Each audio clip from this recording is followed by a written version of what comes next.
expand here in the state of Minnesota and across the country. What is our mission? The mission of the Minnesota Hemp Association is really a few things.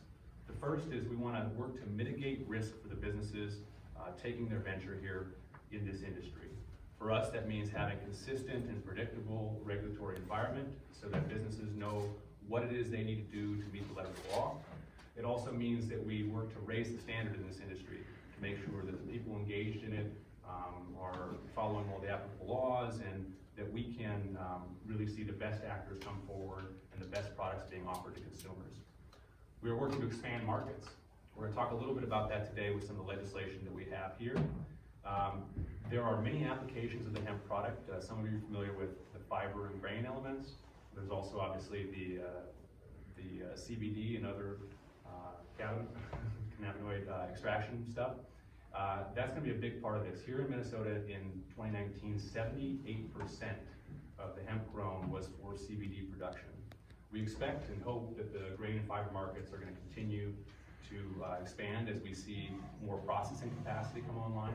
And that's really our third point, is that in order for this industry to be successful, we also have to see the expansion of the businesses that will support the supply chain, most specifically processing. So those are the big elements. And the other thing that we're here to do today is to put a face on the Minnesota hemp industry. We believe that we have an opportunity to be at the front of the nation, but what we're calling on are our legislators, like Senator Brigham here today, to help us lead in the country and have the best set of hemp regulations that we can. A little bit of context before we move into some of our speakers. Hemp was passed federally in the Farm Bill in 2014 for states to establish pilot programs. Minnesota followed suit with the authorization of their pilot program in 2015. It was a Franzen-Kahn bill. I think some of you are probably familiar with that. And then in 2016, we had our first growing season. There were 6 licensees that year.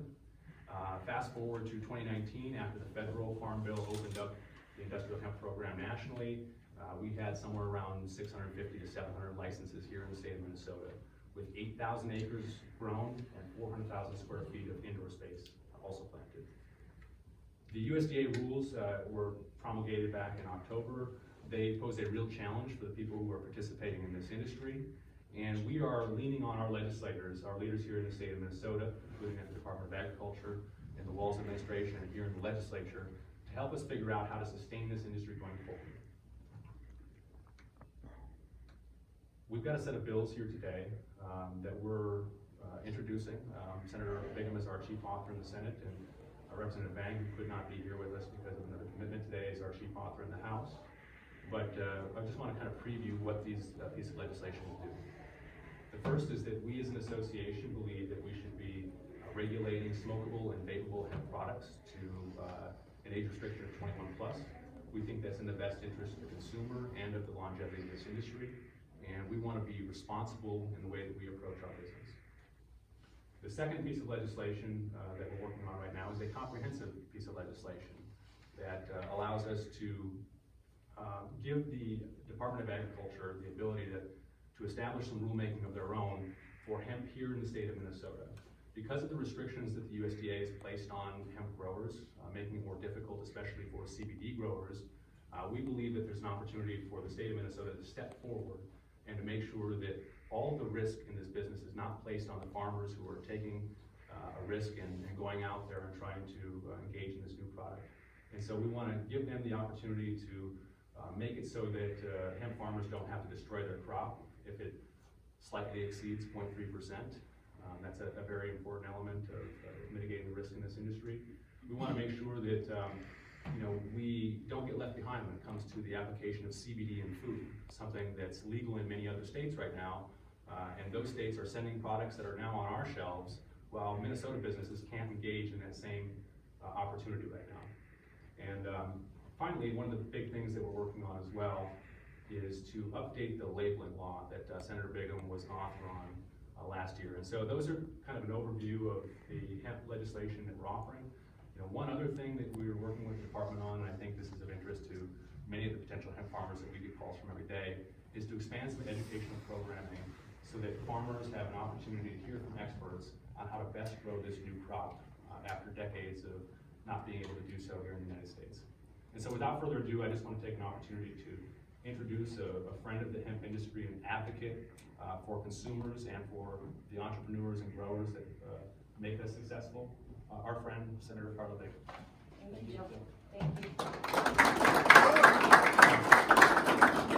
I'm State Senator Karla. I represent Senate District 54. Many of you in the media here were here a couple weeks ago when I had another agriculture bill about milk. So I just want to remind folks that Senate District 54 has quite a bit of agriculture territory in it. I guess one of the questions I commonly receive is, why are you interested in industrial hemp, or why did you decide to champion this product? Well, I'll tell you, it's another issue with a constituent. John Strohfus is the owner-operator of Strohfus Farms in Denmark Township.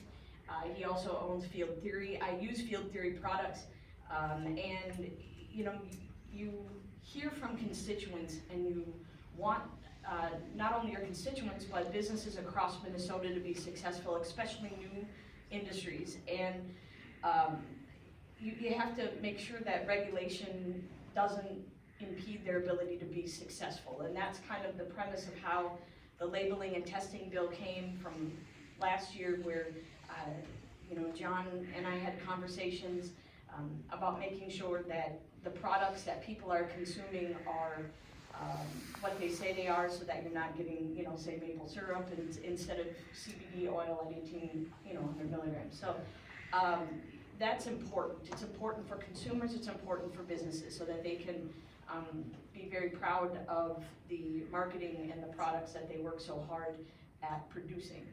I plan on working with the Minnesota Hemp Association. I want to thank you for allowing me to be here today too, with you guys. On updating those laws, like with the QR code, so that these fine folks behind me can give even more information on what is in their products. It's also very recognizable that the federal government really has made it more difficult with the recent regulations that have come out that are very restrictive and unworkable for a lot of folks. And I think that I don't want us to be left behind. I want us to be leaders in the hemp industry here in Minnesota. As Joe said, I've introduced legislation to have the Department of Agriculture work with hemp farmers on more workable rules, whether for commerce here in Minnesota, but also to provide clarity about CBD and food products. I think that is something that definitely will open our market up, but people obviously need to know what is in the products, and I think we need to continue to push on that. You know, we want to also partner with our federal government in making sure, especially on the financial services side of things, and I'm sure John will talk to you a little bit about this, but you know, the banking service industry has been very problematic with the sale of legal industrial hemp products. Federally, industrial hemp is legal, and they are still freezing bank accounts, freezing financial service accounts like PayPal, and it's a problem. It's a problem when this is your job.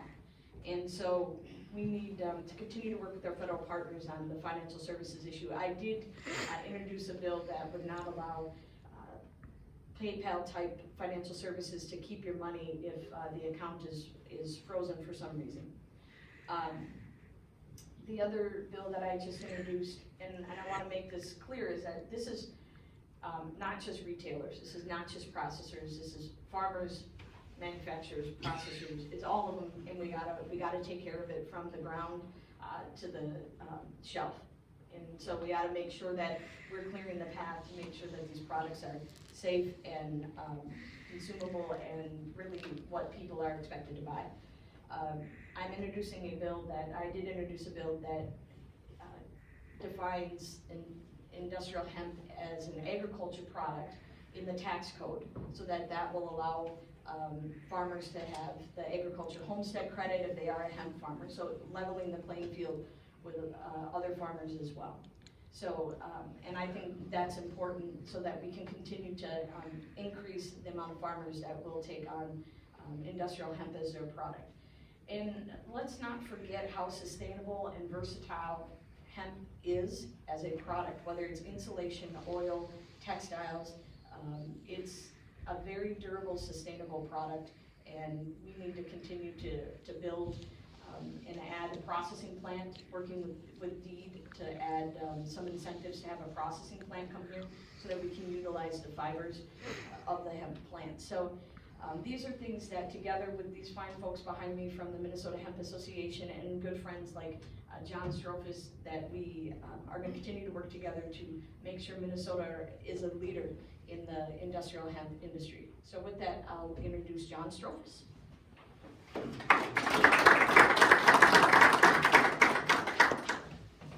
afternoon. I'm John Strohfus. I'm with Minnesota Hemp Farms. We, outside of hemp, just a little context, we farm about 900 acres of corn, soybean, alfalfa, beef cattle that we sell direct to consumer. So we're very plugged into the agriculture industry. And matter of fact, one of our trading partners was just in another committee meeting talking about popcorn and hemp popcorn, unbeknownst to me. So we're involved with agriculture. We understand the farming side of things. In 2016, we formed Minnesota Hemp Farms, and we were the first hemp grower in the state of Minnesota. Very proud that we're in Minnesota. Very proud of what we've done here within the state, being very supportive in the legislature, within the Department of Agriculture to grow hemp. I give talks at conferences across the country.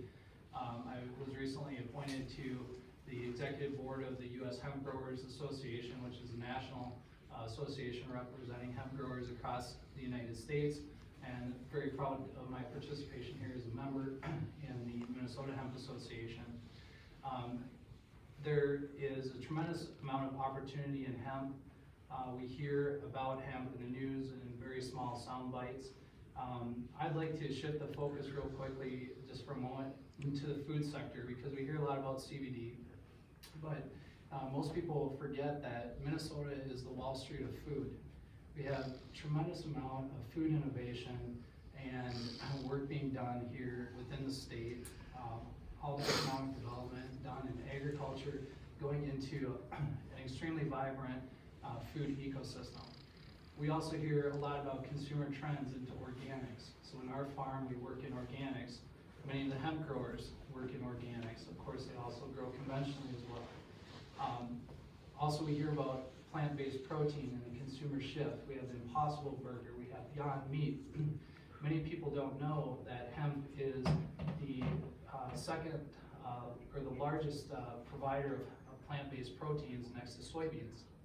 So if we put that lens through hemp instead of an old stigma that is stale, quite frankly, we have tremendous opportunity before us. It's also a reminder to the public that hemp, while we're talking about it a lot now, is really not new in the United States either. Hemp as a food product has been sold since 1998 in supermarkets and co-ops across the country. Unfortunately, we still have many regulations and roadblocks and incorrect messaging that gets out there. For example, Senator Brigham mentioned the challenges with online payment transactions, that PayPal is shutting down lots of legitimate licensed hemp growers that may not even be working with CBD. They might just be focused on growing a food product. And how silly and ridiculous is that? We have, in my personal case, a local bank, Wells Fargo, who we banked with since 1980, with 13 different accounts, and shut us down because we have a hemp business. That surely is ridiculous. And there are many things that need to happen at the federal level, but I'm very happy that we have a lot of local energy and local support moving through to help eliminate some of those roadblocks. More importantly, I think just providing clarity of message of what the current rules are, and that this is a federally legal crop. There's no difference in daylight between corn, soybeans, and hemp from an agriculture commodity perspective. You just have to be a licensed grower.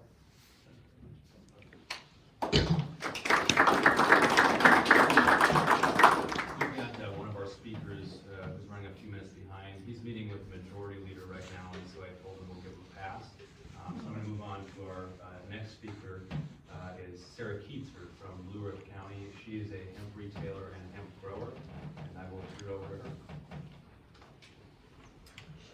Hi, thank you. My name is Sara Kietzer, and I first entered the CBD space in September of 2018. The interest already began in May of 2018 after being exposed to the benefits of CBD products and the profound impact it had on my family and our family's health.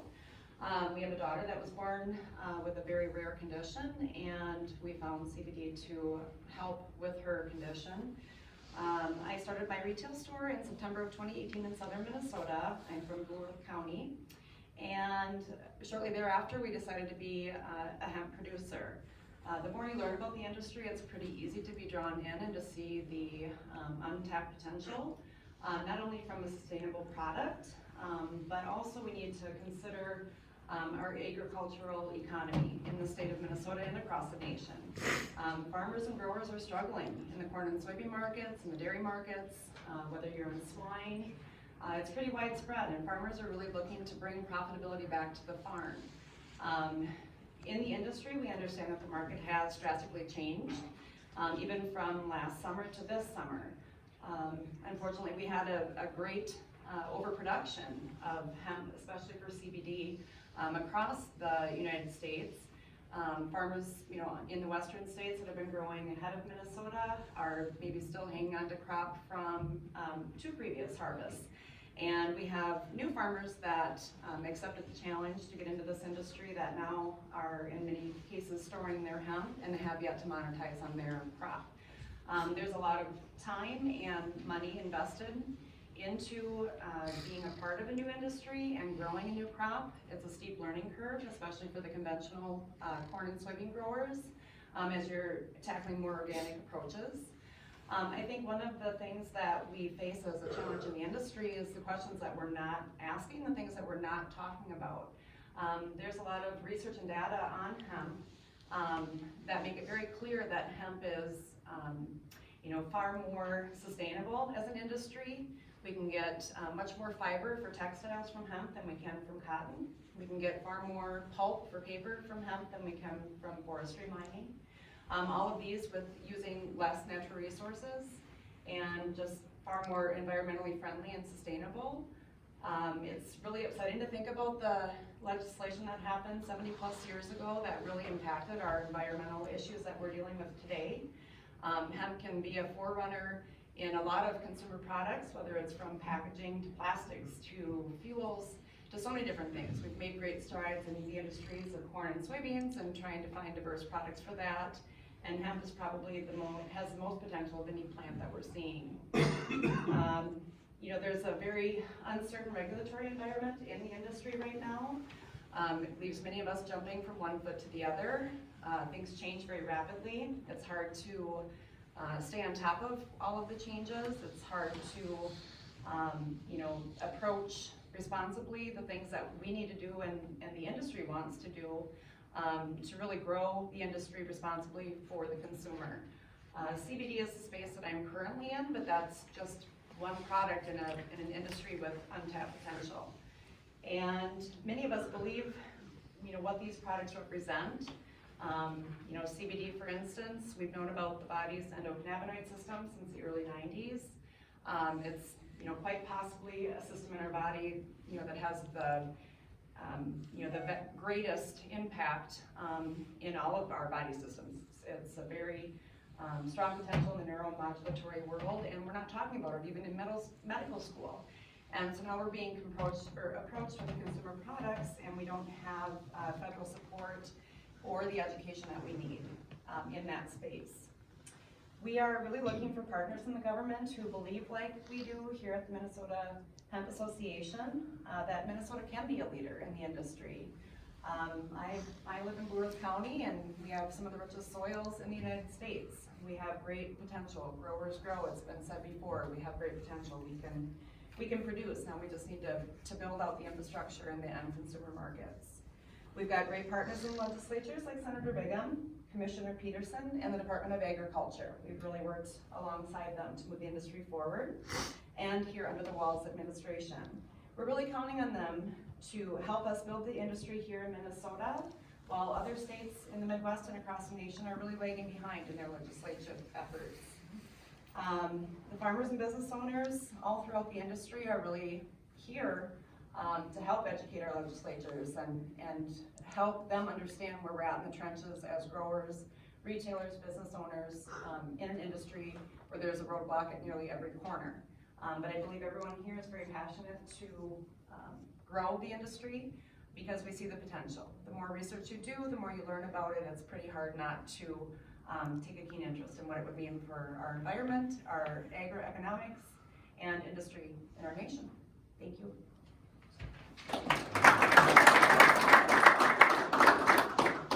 We've got one more hemp business owner here, and then we'll open up for questions right after that. I want to introduce Josh Maslowski from Stigma Hemp to talk a little bit about the retail space.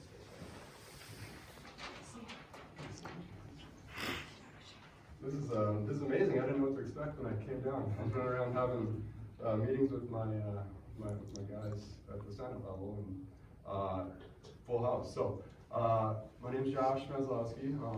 I founded Stigma Hemp early on in this kind of industry with a goal of being a leader in one of the better kind of brands and opportunities to buy products in the state. I was inspired by way of personal experiences with family. Unfortunately, I was looking for alternative treatment plans, which is what turned me on to CBD in the first place. This happened about 3 years ago. So I walked around the state, in the city, and I asked everybody I knew if they'd ever heard of CBD, and maybe 1 out of 10 people would say yes. And then the follow-up, have you ever heard of your endocannabinoid system, which Sara just referenced. And the endocannabinoid system is really why I bet my house literally on starting a business, because I believe enough through the research I did and the anecdotal stories that I was passionate enough to make that risk, take that risk. And so Stephen Brown behind me, he called me up about 1.5 years ago, said, hey, we want to start the best association in the state around hemp. And I was thinking the same thing. Early in the industry, I didn't know what the best association meant, but I just knew that I wanted Stigma to be a part of that. And so it's just amazing to see the support that's here today from starting 1.5 years ago or less. So ultimately, as a retailer and a product maker in this industry, there's challenges. As much as we like the potential and the positive and the upside, there's challenges right now this year. There's challenges probably for another couple of years as regulation happens. We support appropriate regulation as a group, which is again why I want to put Stigma right downtown Minneapolis next to the Twin Stadium so people can learn from us, educate themselves hopefully, experience cannabis maybe for the first time, even though historically it has been a part of human culture. So, I think we're at a point right now where we have a handful of bills that are up that are great, great improvements to where we're trying to go.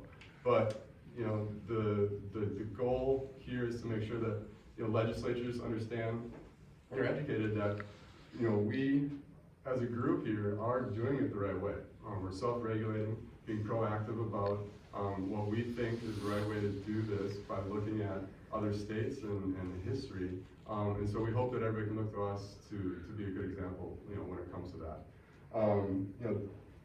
Educating our consumers is the most important thing for us as a brand and a product maker. We're interested in raising the standard in the industry, most importantly so we can provide longevity. We want to create a local and sustainable economy in Minnesota. The alternative to that is a corporate takeover, unfortunately. The independent and local is what we're representing kind of as a group here, ultimately, when it comes to the Minnesota Hemp Association. So, regulations that we want clear labeling, which the senator here did a great job of at least advancing the ball forward. But we want to continue to improve on what's already there, and then even evolve it forward from there. So that, for example, we're gonna raise the smokeless. We're gonna raise the smokable and vape hemp products aged to 21 and up. We're gonna self-regulate ourselves to the point where everybody, we want to be health and wellness focused versus getting into the youth. So sorry about that delivery. I really went 2 meetings. So I think the most important thing for us as a business is to see that the regulation happens, so there's not uncertainty out there around what kind of products can I buy, what kind of products can I make. We're collaborating with some local Minnesota companies in the beverage industry, and one of the things we're trying to advance as a group is clearly identifying how we can put hemp into a beverage. We're trying to be proactive and be leaders in that locally so that we can advance that forward. Well, there's still some hesitancy at the federal level, and so we would like to see legislators advance forward a more progressive approach on hemp and CBD in beverages this session, because what's happening around us is other businesses and companies in other states are building their brands and they're selling them in our retailers here. We want to be green lit basically on how to start manufacturing ourselves. Sorry for the fumble.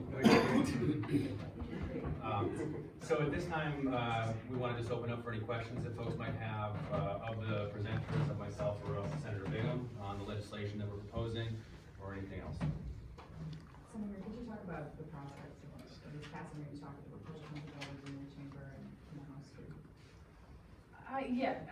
It is bipartisan. Most of the bills are bipartisan that are moving forward. It wasn't easy, I'm not gonna lie, trying to get the labeling through, and I think it's been mentioned here that there's a lot of misunderstanding about the difference between industrial hemp and marijuana and the levels of THC, intoxicating level. It was not easy, but we continue to talk with our friends across the aisle on it, and I'm hopeful that at least one or two of these bills will get through. They'll see them as a commerce issue and not anything more than that, because we really do need to cut through some of this regulation for the businesses. I'd add to that too. One of the reasons that we're out here today, this is the first ever lobby day for this industry, and we want to make sure that we're telling the story of this industry to legislators on both sides of the aisle. We believe that this is a bipartisan agriculture-based issue, and we know already, based on some of the conversations that people have been having here today, that we are going to engender support from both sides of the aisle on this issue. Any other questions? Anything else? Perfect. Well, we appreciate you all being here. We appreciate the opportunity to tell our story, and we look forward to carrying forward with our meetings with our representatives and senators today. Thanks very much. Thank you.